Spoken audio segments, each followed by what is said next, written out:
Impossible, highly impossible.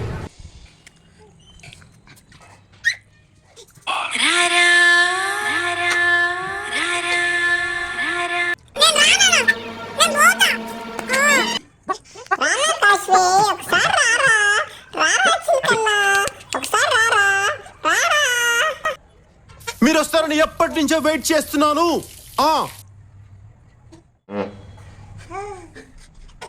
చూస్తున్నా, అన్ని observe చేస్తున్నా. ఫైనల్ గా వస్తుందేమో ట్రై చేసాం. ఇప్పుడైతే బయట చూస్తున్నా, నేనైతే కెమెరా పెట్టుకొని చూస్తాను. దాదాపు అయితే నేను 15 నిమిషాలు గంట వెయిట్ చేస్తూనే ఉన్నా.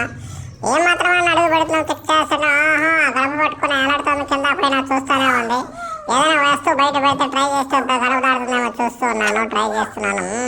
రాలా, ఎంత పిలిచినా రాలా. రా చిన్ను రానా నా బంగారం అని పిలిచినా కూడా రాలా. నే రాను రాను బొమ్మాయికి రాను అని అంటానే ఉంది. సరే చూద్దాం, ఎంతసేపటికైనా వస్తుంది కదా అని చెప్పేసి నేను బయట కూర్చొని కాసేపులో అయితే అక్కడ చిన్న జగ్గు అయితే ఒక వస్తువు అక్కడ పెట్టాను. చూద్దాం, వస్తుందని ట్రై చేశాను. అట్టా చూసింది, ఆహా అనేది. ఇంత పెద్దగా నేను దాటాలని చెప్పి అనుకుంటాను, ఫీల్ అవుతాను మనసులో. సరే రామ్మ కాశ్మీర్ పిలుస్తున్నాను, ఏదో ఇంట్రెస్ట్ పట్టేట్టుగా ఉంది.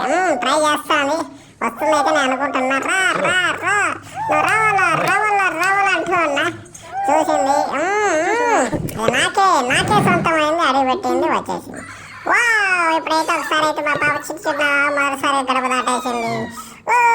అనుకున్నాను, చాలా ఆనందంగా వేసింది, చాలా హ్యాపీగా ఉంది నాకైతే. ఆహా ఓహో ఓహో అనుకుంటా వచ్చినాను. ఇలాగా ఇంకోసారి ట్రై చేద్దాం అయితే నా మనసులో అయితే వచ్చింది. సో ఈసారి అయితే దాటుతుందా లేదా అనుకైతే నేను అనుకున్నాను. సరే ఈసారి ఇంకోసారి అయితే దాటిద్దాం చిన్నగా. సో నువ్వు మళ్ళీ లోపల పడేస్తాను, నువ్వు మళ్ళీ తోట లోపల దాటుకోవాలి, చూడాలా. ఓకే, హ్యాపీ అనిపించింది. ఓకే చిన్ను థ్యాంక్ యూ అని చెప్పి పొగిడాను. మళ్ళా తీసుకుని లోపల వేసాను. మళ్ళా సేమ్ అవస్థ అట్లే పెట్టాను. ఏంట్రా నన్ను మళ్ళీ నువ్వు లోపల వేస్తావా అని చెప్పి కోపం ఎత్తుకునేది. సరేలా ఆనందంగా చూద్దామని చెప్పేసి అట్లా చూశాను. ఈసారి అయితే రెండోసారి అయితే ఈజీగా మా చిన్నగాడు అయితే ఈజీగా దాటేశాడు.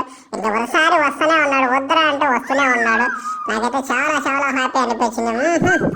ధనాధన్ పటాపట్ అని చెప్పి వచ్చేస్తూనే ఉంది మా కాశ్మీ. గడపతి ఈజీగా దాటేది. మన కాసేపు వాళ్ళ